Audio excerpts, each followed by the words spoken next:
और अब दिल्ली के दंगल में देखिए, आज प्रचार का शोर थम चुका है। बस 2 दिन और इसके बाद जनता अपनी तरफ से किसे चुनेगी ये तय कर देगी। करीब महीने भर चले चुनावी संग्राम में कई उतार चढ़ाव देखने को मिले। आम आदमी पार्टी ने हैट्रिक पक्की करने में कोई कसर नहीं छोड़ी, तो बीजेपी ने अब की बार प्रचार में पूरी ताकत लगा दी। दिग्गज नेताओं की रैलियां हो, रोड शो हो, पार्टी का चुनावी घोषणा पत्र हो, पूरे जोर शोर से पार्टी ने हर एक मुमकिन कोशिश की कि जनता का ध्यान उनकी तरफ रहे। फ्री की रेवड़ियां, यमुना की सफाई, शीश महल का मुद्दा, भ्रष्टाचार, ईडी, सीबीआई का दुरुपयोग, ऐसे कई मुद्दे पार्टियों के बीच में, आम आदमी पार्टी और बीजेपी के बीच में चले। पूर्व सीएम अरविंद केजरीवाल, सीएम आतिशी, प्रधानमंत्री नरेंद्र मोदी समेत कई दिग्गजों ने सियासी दंगल में अपना दांव आजमाया। अब जनता के पास ये गेंद है कि 5 तारीख को जब वो वोटिंग करने जाएगी तो किसको जिताएगी। 8 फरवरी को ये बात देश के सामने आ जाएगी।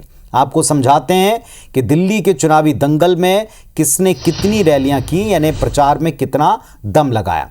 प्रधानमंत्री नरेंद्र मोदी ने 3 बड़ी रैलियां की और तीनों में अलग अलग मुद्दों पर केजरी सरकार को निशाने पर लिया। अमित शाह ने कुल 14 रैलियां की हैं और अब की बार अमित शाह सबसे ज्यादा एक्टिव हुए हैं। राहुल गांधी 9 बार जनता के बीच पहुंचे रैलियां करने के लिए। कांग्रेस के पक्ष में माहौल बनाया, हालांकि इसे खारिज किया बाकी के दलों ने। प्रियंका गांधी ने भी 7 रैलियां की और कांग्रेस को ही दिल्ली का सबसे सही विकल्प बताया। केजरीवाल, पूर्व सीएम, आपके संयोजक 37 रैलियों में दिखाई पड़े हैं। इसमें वो बातें भी शामिल हैं जब उनका मैनिफेस्टो या किसी बड़ी योजना की लॉन्चिंग थी, उसके मंच पर भी वे नजर आए। खुद केजरीवाल कहते हैं कि उनका मुकाबला इस बार सिर्फ और सिर्फ भारतीय जनता पार्टी से।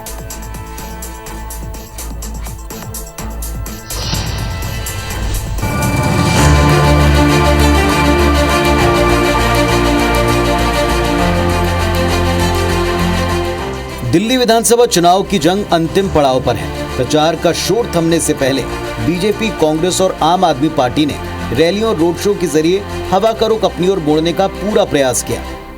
आप संयोजक अरविंद केजरीवाल और केंद्रीय गृह मंत्री अमित शाह ने रैलियां की। केजरीवाल ने डबल इंजन सरकार को दिल्ली के लोगों के लिए खतरनाक बताया, तो शाह ने यमुना में दूषित जल को लेकर केजरीवाल को घेरा। इनकी गुंडई को हराना है। अब ये क्लियर हो गया है कि अगर डबल इंजन की सरकार आ गई है तो डबल इंजन कुचल देगा, सब लोगों को बख्शेगा नहीं। अपने पहियों के नीचे ये डबल इंजन सारी जनता को, गरीबों को, मिडिल क्लास को कुचल देगा। ये इंजन सबसे पहले तो सुरक्षा है ना लोगों की, सबसे पहले तो खैरियत है।